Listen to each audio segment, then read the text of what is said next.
Hi, I'm Cara. I'm from England. My question is, what do you say to the loggers to stop them cutting down this rainforest?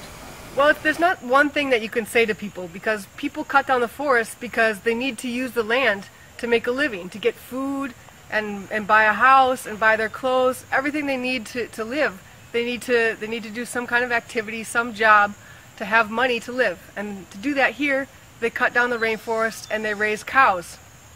So what we need to do to try to help them save the rainforest is find an alternative way for them to make money, a different job that they can live well, but they don't have to cut the forest down.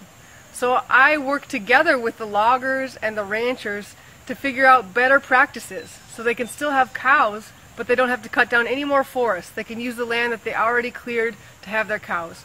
Or the loggers, they can cut down the trees, but they have to plant a lot more trees so that there's always trees in the future. And so there's different ways that you try to work together with these people so that they can still make money without having to cut down the trees. It's a big job, but we're trying to do it all together. Hi, Rainy. My name is Sebastian. I come from Italy, America, and Pompeii. That's in Micronesia. My question is, how do animals, how like little bugs from the rainforest survive with all those vicious plants and greedy animals that catch them and eat them and kill them? Well, really, almost over half of all the animals in the rainforest are insects and bugs. So there's way more insects than there are animals.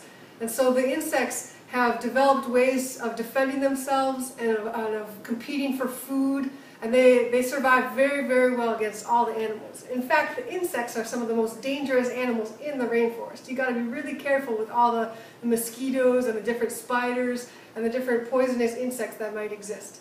The rainforest is really well developed for insects because it's wet all the time and damp, and the insects like that, and they can find food in all the different levels, from the soil to the trunks of the trees to the leaves all the way to the top. And so the rainforest is really, really well made for insects, and they compete really well against all those animals. Hi, I'm Max. I come from the Netherlands, and my question is, how does it feel to see the rainforest destroyed? Well, it's really sad. When I drove here, we drove for 8 hours, and we just saw lots and lots of pasture, just cows and grass the entire way. And that whole drive, I knew, used to be big, beautiful forests with lots of animals and birds and insects inside it. But what makes me happy is that we're trying to find ways to save the rainforest here. And we're having some success. We're working with the government and with the loggers and with the ranchers, and we're figuring out ways for them to live well without cutting the trees down. So that makes me happy. I think in the future we'll find a way for people and the trees to live together. Hi, my name is Karen. I come from Germany. My question is it easy saving the rainforest? It's actually really, really hard. There's a lot of different people here that use the trees and the forest for different things. There's a lot of people that don't think the trees are important. There's other people who think the trees are really important. So everybody has a different idea of what we should do here in the Amazon.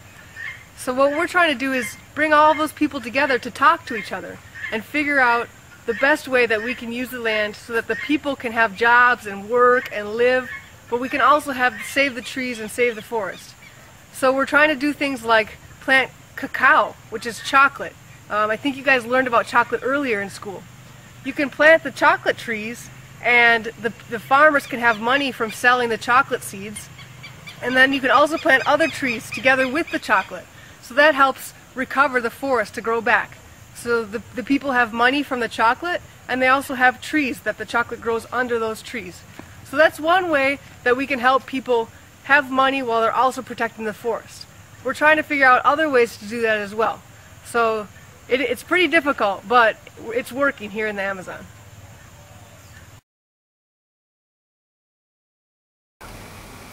Hi, I'm David. I come from Switzerland. My question is, how can they save the plants and the animals?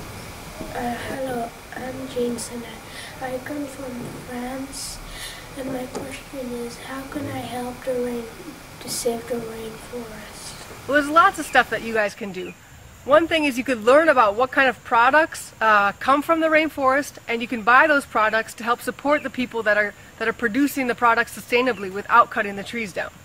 You can also learn about products that come from forest destruction, and try not to buy those products, the products that are destroying the rainforest. You can do a little bit of research and figure out what things are good to buy and what things are not so good to buy. So that's one way you can help save the rainforest. Another way is you could donate money to organizations that are helping saving the rainforest. There's a lot of different groups that are working to try to help save the rainforest here in the Amazon.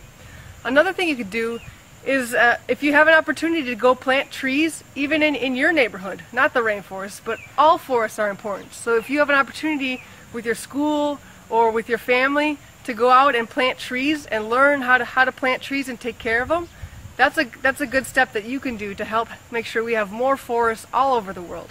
So there's lots of different things that you guys can do. I hope that you look them up and start getting active and start working to save the rainforest.